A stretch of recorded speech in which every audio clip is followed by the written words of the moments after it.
तीव्र उन्हामुळे काँग्रेसने अवघ्या 500 मीटरवर सद्भावना यात्रा आटोपली। 500 मीटर अंतर पार करणंही काही नेत्यांना ठरलं अडचणीचं। राजवाडा पॅलेसमध्ये सभा।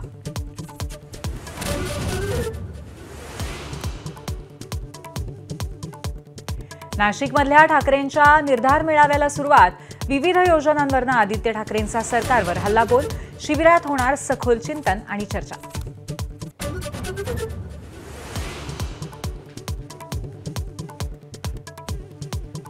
अमरावती विमानतळावरती पहिलं प्रवासी विमान दाखल। मुख्यमंत्री आणि उपमुख्यमंत्र्यांना घेऊन आलेल्या विमानाचं लँडिंग।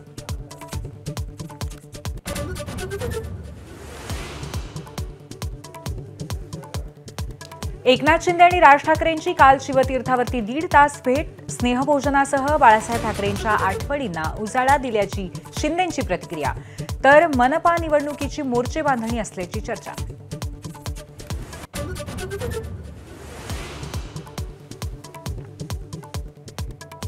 नॅशनल हेराल्ड प्रकरणातील आरोपपत्राविरोधात काँग्रेसची देशभरातील ईडी कार्यालयांबाहेर निदर्शनं। चार्जशीटमध्ये सोनिया गांधी आरोपी क्रमांक 1 तर राहुल आरोपी क्रमांक 2।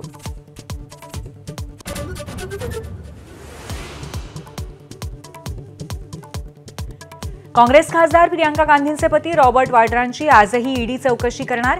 हरियाणातील शिकोहपूर जमीन घोटाळ्याप्रकरणी काल 6 तास कसून चौकशी।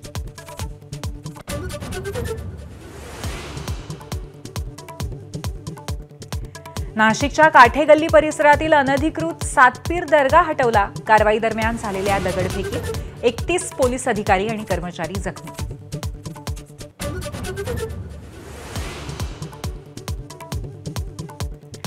मुंडे आणि कराडबाबत गंभीर दावे करणारा बीडमधील निलंबित पोलीस अधिकारी रणजित कासले शरण येणार। सोशल मीडियावरती व्हिडिओ शेअर करून माहिती।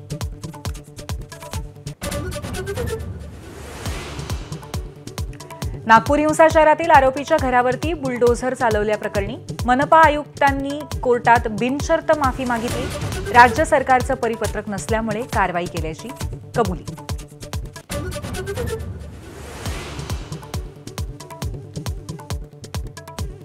शिक्षक आणि आरटीआय कार्यकर्ते हेमंत गाजरेंनी उघड केलं नागपुरातील बोगस शिक्षक भरतीचं वास्तव। बॅकडेट भरतीचं रेट कार्ड भ्रष्टाधिकाऱ्यांचे कारनामे माहिती अधिकारातनं उघड।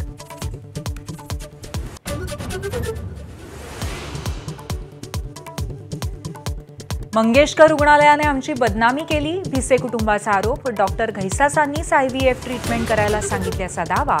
तर उत्पन्नावरून ट्रोल करणाऱ्यांना रेशन कार्ड दाखवून उत्तर।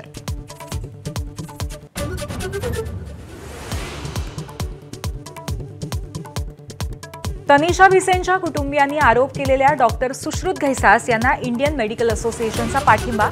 घैसास यांची चूक नसल्याचं मेडिकल असोसिएशनचं मत।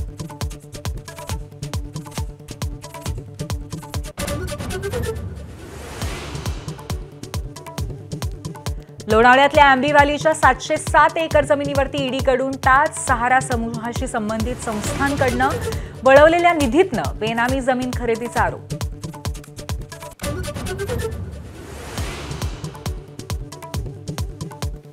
मुंबईमध्ये पुढचे 2-3 दिवस तापमान वाढ कायम राहणार।